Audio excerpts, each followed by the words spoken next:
Hello दोस्तों, स्वागत है आपका हमारे चैनल आईएएस दुनिया में। आज हम इस वीडियो में एक आईएएस और आईपीएस ऑफिसर के बीच के डिफरेंस को देखने वाले हैं। तो चलिए वीडियो को शुरू करते हैं। किसी भी एक ज़िले में सबसे इम्पोर्टेंट पोस्ट होता है एक डीएम और एसएसपी का।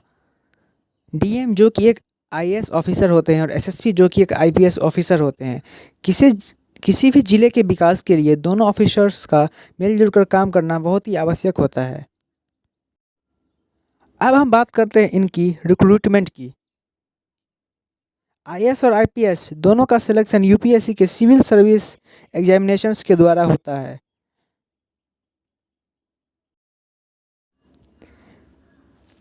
सिविल सर्विस एग्जामिनेशंस के रिजल्ट आने के बाद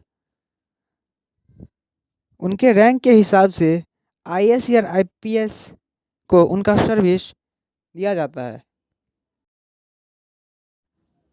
अब हम बात करते हैं दोनों की ट्रेनिंग्स की। आईएएस और आईपीएस दोनों की इनिशियल ट्रेनिंग जो कि 3 मंथ्स की होती है और जिसे हम फाउंडेशन कोर्स भी कहते हैं, उसे Lal Bahadur Shastri national academy of administration में संचालित किया जाता है। उसके बाद आईपीएस ऑफिसर को सरदार वल्लभ भाई पटेल नेशनल पुलिस एकेडमी भेज दिया जाता है। आईएएस ट्रेनिंग में टॉप करने वाले कैंडिडेट को मेडल मिलता है, जबकि आईपीएस में टॉप करने वाले कैंडिडेट को स्वॉर्ड ऑफ ऑनर मिलता है। आईपीएस की ट्रेनिंग आईएएस के मुकाबले थोड़ी कठिन होती है। अब हम बात करते हैं कि आईपीएस और आईएएस ऑफिसर की पावर और रिस्पॉन्सिबिलिटीज़ के बारे में। दोनों ही पोस्ट बहुत ही पावरफुल पोस्ट मानी जाती है।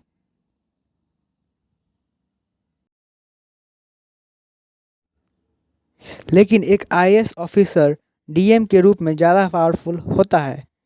आईपीएस ऑफिसर के पास सिर्फ उसकी अपनी विभाग की जिम्मेदारी होती है,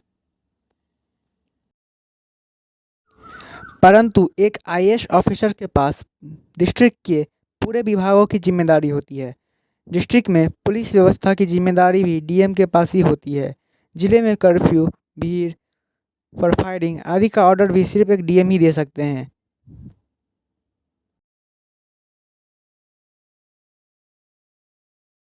एक आईपीएस ऑफिसर भीड़ पर फायरिंग करने का ऑर्डर नहीं दे सकते हैं।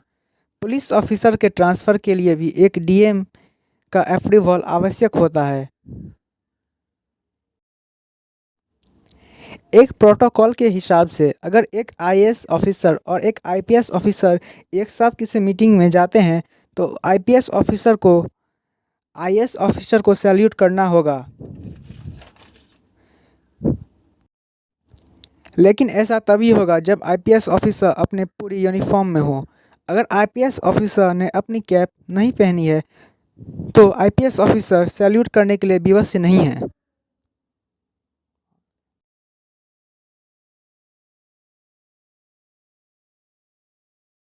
अब हम बात करते हैं इनके सैलरी के बारे में। एक आईएएस ऑफिसर की सैलरी 56,100 से लेकर 2,50,000 तक होती है, जबकि एक आईपीएस ऑफिसर की सैलरी 56,100 से लेकर 2,25,000 तक होती है। ये इंक्रीजमेंट सीनियरिटी के हिसाब से बढ़ता जाता है। अब हम बात करते हैं एक आईएएस और एक आईपीएस ऑफिसर की टॉप पोस्ट के बारे में। एक आईएएस ऑफिसर्स की टॉप पोस्ट होती है cabinet secretary, chief secretary, home secretary, जबकि एक आईपीएस ऑफिसर की टॉप पोस्ट होती है national security advisor, CBI, IB या राव डायरेक्टर और किसी भी राज्य का डीजीपी। अगर आपको हमारी ये वीडियो अच्छी लगी तो हमारे चैनल को सब्सक्राइब करें, वीडियो को लाइक करें और हमें यूँ ही सपोर्ट करते रहें।